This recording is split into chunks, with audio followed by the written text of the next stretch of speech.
Começa agora mais uma edição do programa De Docente, o programa de TV da Seção Sindical dos Docentes da UFSM, a SEDUFSM. Aqui você confere temas relacionados à luta dos trabalhadores, dos movimentos sociais com enfoque especial aos interesses da categoria docente. Na edição de hoje, teremos uma entrevista com o diretor do Centro de Ciências da Saúde, Paulo Afonso Burman, sobre a empresa brasileira de serviços hospitalares, a EBSER. E a população vai continuar tendo o mesmo nível de acesso que tem hoje à rede pública de hospitais universitários? Um perfil com o professor D'Artagnan Baldez Figueiredo, que realiza um trabalho voluntário de terapia assistida e busca e resgate com cães da raça pastor alemão. E tentando influenciar na própria sociedade a mudança de comportamento. Além dos quadros de Docente na História, com Henrique Sinhac. Era derrotada a segunda expedição militar contra Canudos, uma expedição militar chefiada pelo governo brasileiro. E questões jurídicas com o professor José Luiz de Moura Filho. Há uma série de projetos de leis que tentam regulamentar o direito de greve, inclusive. E para encerrar o programa, como já é de costume, o comentário semanal do professor Humberto Gabi Zanata. A empresa brasileira de serviços hospitalares, a EBSER, foi criada ainda em dezembro de 2010 a partir de uma medida provisória assinada pelo ex-presidente Lula.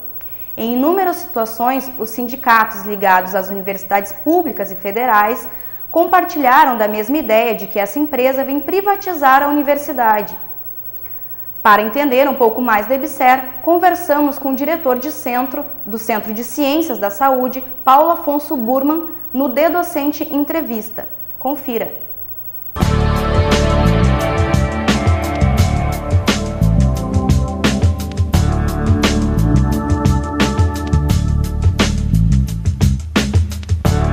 Professor Burman, na sua opinião, a EBSER representa uma perspectiva real de privatização do USM?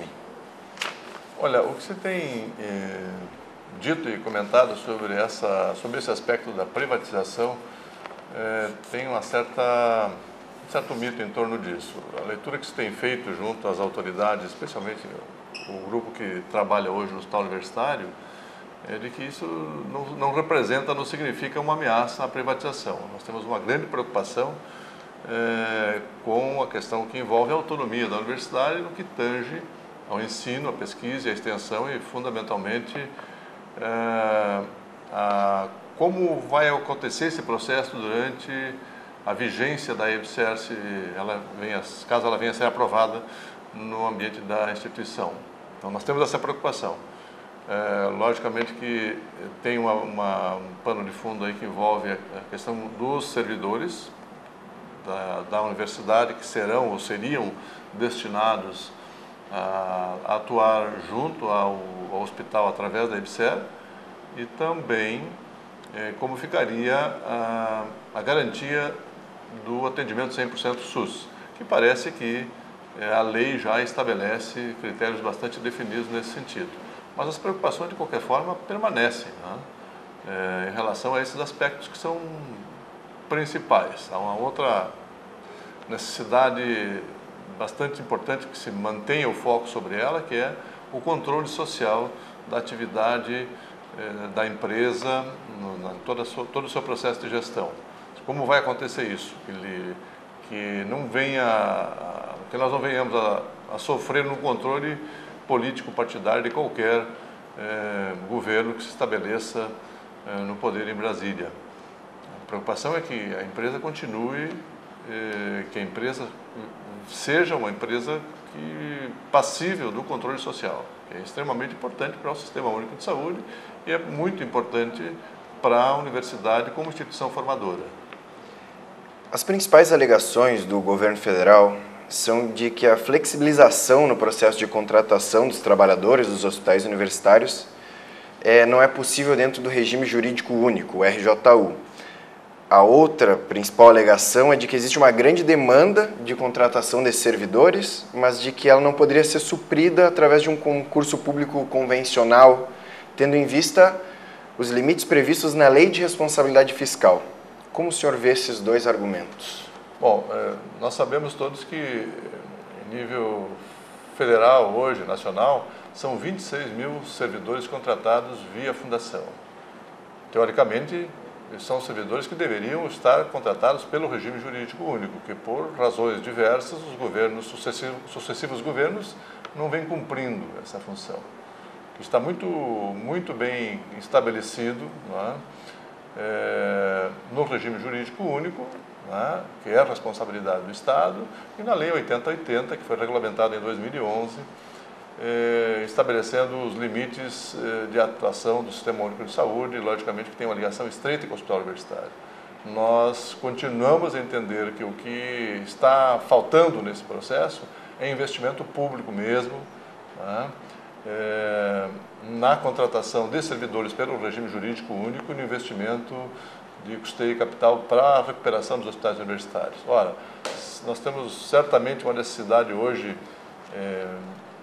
de investimento na ordem de 3 bilhões de reais para a recuperação dos hospitais universitários.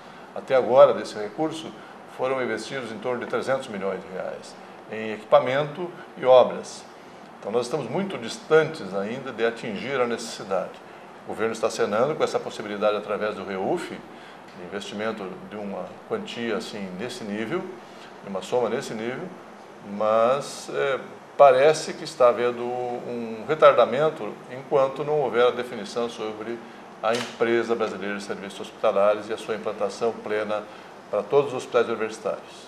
Estamos claros que os hospitais universitários hoje constituem a maior rede pública de hospitais do país. Né? São 46 hospitais, né? 46 unidades universitárias, hospitais universitários que compõem essa rede pública. E, logicamente, que é um espaço extremamente significativo para a atuação do Sistema Único de Saúde, para que possa essa rede dar conta de atender a população através do Sistema Único de Saúde, que merece toda a nossa atenção e toda a atenção das nossas autoridades no sentido de procurar manter essa conquista, que é uma conquista da população, de saúde pública para a população. É um dever do Estado, sobretudo, dar conta dessas demandas sociais. Professor, existe a possibilidade de não se aderir e quais os caminhos para isso se a Universidade Federal de Santa Maria optar por isso? Essa é uma pergunta danada, né? E é uma resposta bastante complexa. Olha, nós fizemos uma manifestação sobre a MP 520 em fevereiro de 2011, colocando uma série de pontos, questionando uma série de aspectos da medida provisória que já, à época, propunha a criação da empresa. Isso foi publicado no jornal, acho que foi o Diário de Santa Maria, se eu bem me lembro, da época, e que pouco tempo depois acabou sendo confirmado, não com aquele texto, obviamente, mas com um texto próprio do Conselho Universitário, uma posição semelhante, de contrariedade à empresa, fazendo uma série de críticas. O Conselho Universitário emitiu, em março de 2011, também um documento se posicionando unanimemente contrário à empresa.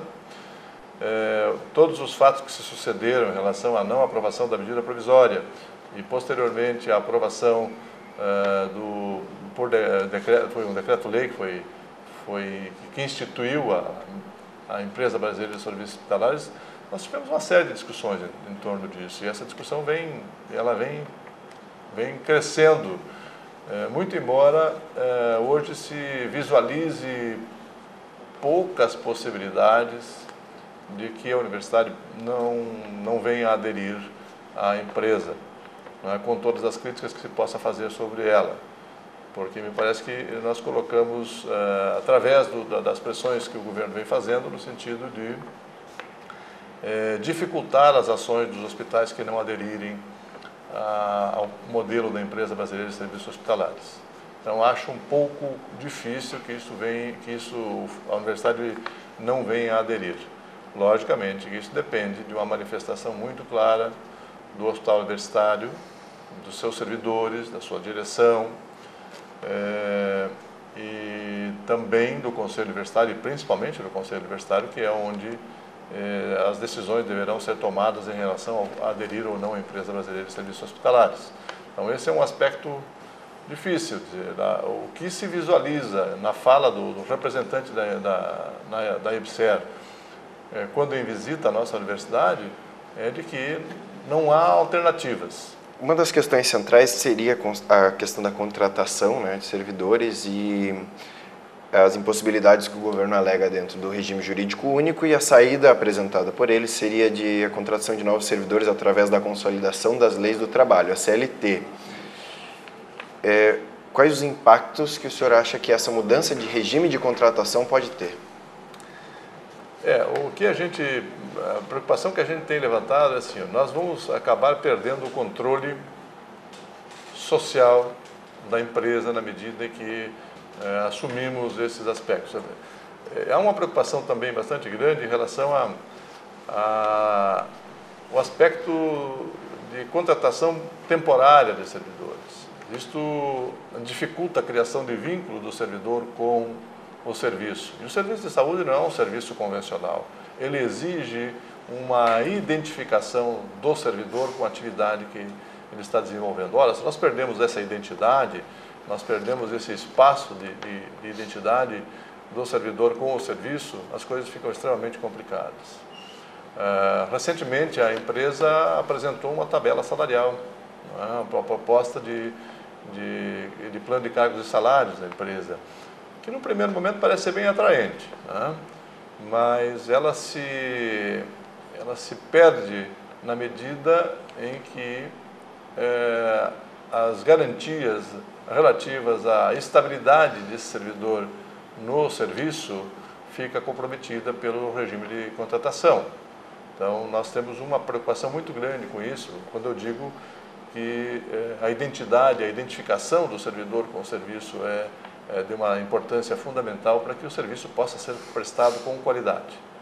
Então, são os direitos dos trabalhadores que certamente serão atingidos num cenário como esse, num serviço com essa especificidade. O serviço de saúde é um serviço diferente, né? Precisa de uma atenção diferente, e por isso a gente indica que o regime jurídico único para a contratação de servidores que atuem na rede pública de saúde é o regime adequado. Fora, né, o fator que envolve os concursos para a contratação de pessoal. Até agora a leitura que se tem é que sejam concursos simplificados, né? São a modalidade de concurso público simplificado, que poderá levar a algumas distorções no processo, e algumas influências externas poderão se sentir com maior facilidade. Então, há preocupações nesse sentido. Eu volto a frisar a importância de que se tenha, em se tratando de SUS, né, uma vez que a empresa garante com todas as letras, né, que o hospital continuará sendo 100% SUS, né, e em se tratando de SUS, há necessidade expressa do controle social. Que o controle não seja um controle político, ele seja um controle social. Professor, uma das principais críticas dos movimentos organizados, docentes, técnicos, administrativos em educação e estudantes, é da provável quebra de autonomia do Hospital Universitário de Santa Maria, no caso da adesão. Na sua opinião, em algum momento nós poderemos ter um conflito de interesses ou de objetivos entre a Empresa Brasileira de Serviços Hospitalares e a função do USM como hospital-escola? Eu não tenho dúvida disso. Nós temos uma grande preocupação nesse sentido, né? E isso não está plenamente garantido, né, de que a gente vá continuar tendo e usando os mesmos espaços com a mesma autonomia e independência que nós usamos hoje no ensino, na pesquisa e na extensão. Um outro fator extremamente delicado e importante é a garantia do atendimento 100% SUS. Quer dizer, a população vai continuar tendo o mesmo nível de acesso que tem hoje à rede pública de hospitais universitários? É uma pergunta que a gente ainda não tem respondida com a qualidade que nós precisamos, com a segurança que essa resposta pode nos oferecer. Então, certamente que esse é um aspecto que tu destacas e destacas com muita propriedade, porque ele preocupa a todos, realmente, a toda a comunidade. Preocupa os docentes, preocupa os técnicos administrativos, preocupa os estudantes, mas preocupa sobremaneira a comunidade regional. Então, Nós precisamos de respostas nesse sentido. Na UFSM, embora as tratativas pareçam bastante adiantadas, o convênio com a EBSER só será fechado, segundo o reitor, após o aval do Conselho Universitário. O professor do nosso D-Docente Perfil de hoje, já pensando em sua aposentadoria, tinha certeza de que gostaria de realizar um projeto social e voluntário quando deixasse oficialmente as salas de aula. Nesse planejamento, juntou ao seu projeto uma de suas grandes paixões, os cães da raça pastor alemão. Fique agora com o D-Docente Perfil do professor D'Artagnan Valdez Figueiredo.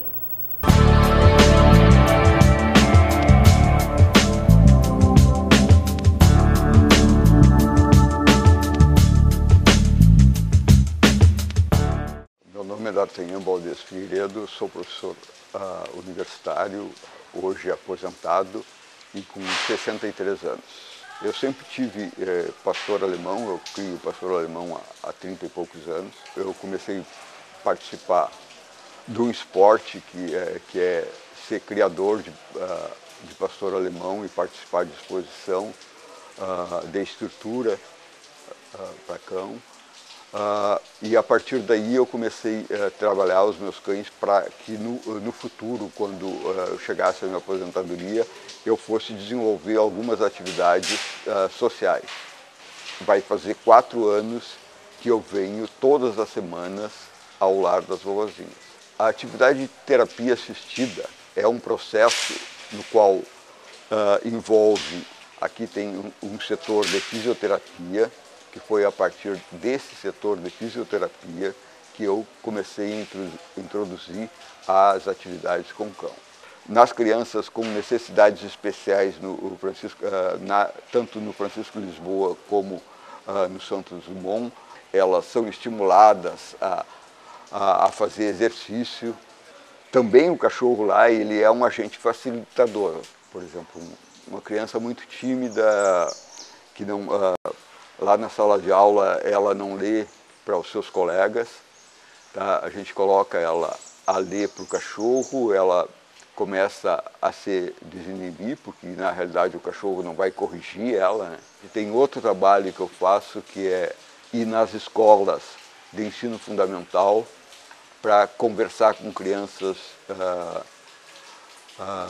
de 4º e 5º ano do ensino fundamental, no qual eu vou conversar com eles lá sobre guarda de cães, ou seja, sobre bem-estar animal, para a gente tentar resolver parte dos problemas, tá, de maus tratos com os animais. Hoje eu sou presidente de uma associação de voluntários com cães de busca e resgate. Então é um grupo de pessoas que treinam cães para, num trabalho humanitário, salvar vidas ou reconstituir aos familiares, de uma forma mais rápida possível, tá, os seus entes queridos. Não ia resolver os meus problemas de vida. Eu, por exemplo, hoje trabalhando noutra instituição. Eu acho que, na realidade, todo funcionário público, depois que ele cumpriu o seu tempo de trabalho na sua instituição, ele deveria continuar fazendo uma prestação de serviço público. Eu obter, ao chegar aqui, o sorriso, tá, de uma pessoa ao observar, ver o cão, tá, já é uma recompensa. Eu estou fazendo um benefício às pessoas e também estou fazendo um benefício aos animais, tá? E tentando influenciar na própria sociedade a mudança de comportamento.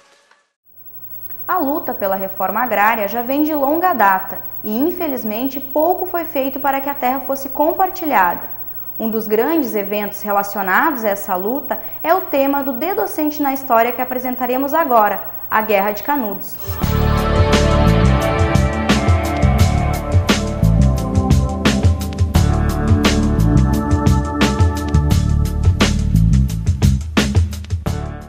Hoje e no próximo próximo programa falaremos um pouco, comentaremos um pouco sobre dois marcos na história pela luta, pela conquista da terra pelas populações mais pobres no Brasil.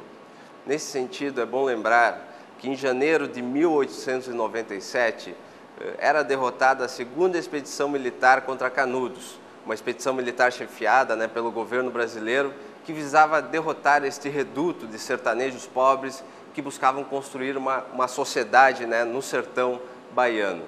Canudos foi uma espécie de estado independente no sertão baiano que chegou a contar com quase 25 mil habitantes, tendo o exército, no fim da sua última expedição militar, contado mais de 5 mil casas no vilarejo de Canudos. O líder de Canudos, o Antônio Conselheiro, ele conseguiu mobilizar, através de um discurso cristão, grande parte da população pobre e sem terra da região do sertão baiano, que influía então para aquela região, buscando então tanto o acesso à terra, como também a liderança espiritual de Antônio Conselheiro. O aspecto político a ser comentado é que Canudos também foi uma reação à nascente República Brasileira, que era uma república bastante excludente, A república que derrubou o Império Brasileiro foi uma república que não contou com a participação das massas populares e nem havia democracia para a participação dessas massas. Os ex-escravos, os negros libertos no ano de 1888, não receberam nenhuma terra em compensação aos séculos de escravidão ao que foram sujeitos. O aspecto mais importante a se destacar sobre Canudos foi a luta pela terra. Seria o aspecto econômico e social. A terceira expedição militar do Exército Brasileiro contra Canudos conseguiu derrotar aquela verdadeira comuna independente de sertanejos. A terceira expedição, uma verdadeira campanha militar com canhões e armas modernas, durou de abril a outubro de 1897, mostrando assim a tenacidade dos habitantes em defender aquela pequena república. No fim do conflito, praticamente todos os habitantes de Canudos foram mortos, incluindo mulheres e crianças. Os que tentaram se render acabaram sendo degolados pelas forças do Exército Brasileiro. Para quem quer conhecer um pouco mais da história de Canudos, há dois filmes muito interessantes. O filme Guerra de Canudos, com José Wilker e Paulo Betti, e o curta-metragem de Jorge Furtado, A Matadeira, que conta a história de um canhão importado do exército inglês que disparou apenas um tiro contra Canudos. Apesar disso ocorrer no ano de 1897, os vários movimentos da luta pela terra no Brasil até hoje não conseguiram mudar a realidade de um Brasil predominantemente latifundiário, ou seja, predominantemente de grandes proprietários rurais pertencentes a poucos indivíduos. Um paradoxo, pensando as vastas extensões territoriais no Brasil. E pior ainda, o Brasil continua reprimindo militantes sociais da luta pela terra, como o sem terra, morto em 2009 em São Gabriel, Elton Brum, morto pelas costas com um tiro de escopeta. Muito discutido no último ano, o direito de greve é um dos principais temas envolvendo a categoria docente, principalmente pelo fato do governo tentar regulamentar esse direito. O direito de greve é o tema abordado hoje pelo professor José Luiz de Moura Filho no Questões Jurídicas.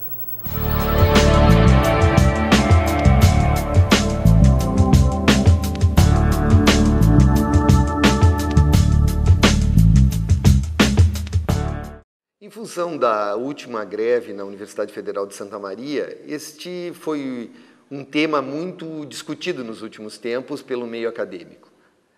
Há uma série de mitos também acerca da legislação sobre direito de greve. A greve no serviço público foi prevista inicialmente na Constituição de 1988 e até hoje não foi regulamentada. Há uma série de projetos de leis que tentam regulamentar o direito de greve. Inclusive, no ano de 2012, um deputado do Distrito Federal apresentou um novo PL a ser apreciado pelo Congresso. Ainda em 1988, por ocasião da promulgação da Constituição Federal, muito se discutiu se esse direito de greve deveria ou não ser regulamentado. Já que se trata de uma abstenção legal ao dever de trabalhar, muitos entendem que é impossível regulamentar o irregulamentável. Alguns projetos de lei trazem dispositivos bastante restritivos ao direito de greve. Inclusive, um deles prevê já a prévia determinação do desconto dos dias parados. Ora, no caso dos professores, em que não há um produto propriamente final a ser comercializado, mas sim aulas que podem ser recuperadas, não há por que se prever a priori o desconto dos dias parados. Não há como se prever todos os desdobramentos de um movimento paredista e, portanto, não há como se antecipar as consequências que daí advirão. Portanto, todas as consequências, todas as possíveis sanções, todos os desdobramentos de uma greve só podem ser decididos ou pela sentença que põe fim ao movimento ou pelo acordo tratado na mesa de negociações. Da mesma forma, há o mito de que os professores em estágio probatório não podem aderir a movimentos paredistas. Por óbvio que sim, todos têm direito a fazer greve. O que não podem é se eximir das suas consequências. A sorte dos professores em estágio probatório deve ser a mesma daqueles professores que já estão efetivados na instituição. Agora, vamos para o comentário semanal do professor Humberto Gabi Zanata. Pesquisas recentes indicam que os brasileiros estão cada vez acreditando menos em partidos políticos. Ora, não é para menos. Quando se faz da política partidária esta salada insossa que vemos por aí, como é que nós vamos querer que o eleitor comum, que a pessoa que pretende escolher alguém por doutrina, por ideologia, por pensamento social, econômico, por ideias que defende, se nós vemos uma salada mista em todos os partidos através dos acertos para tal de governabilidade que resulta às vezes em desgoverno. É por isso que todos nós temos que fazer esse esforço em todas as frentes, em todas as pontas, para que a nossa participação política, não meramente partidária, mas política de cidadania, seja uma participação rica, engajada, consciente e, acima de tudo, uma participação que busque resultados para a coletividade, para o conjunto da sociedade. Até a próxima sexta-feira com o D-Docente Docente. O D-Docente de hoje termina aqui, mas seguirá disponível no site da Sedufism e da TV Santa Maria. Também convidamos você para visitar as nossas redes sociais. Críticas e sugestões ao programa podem ser enviadas ao e-mail da Sedufism. Obrigada pela audiência e até a próxima edição do programa D-Docente.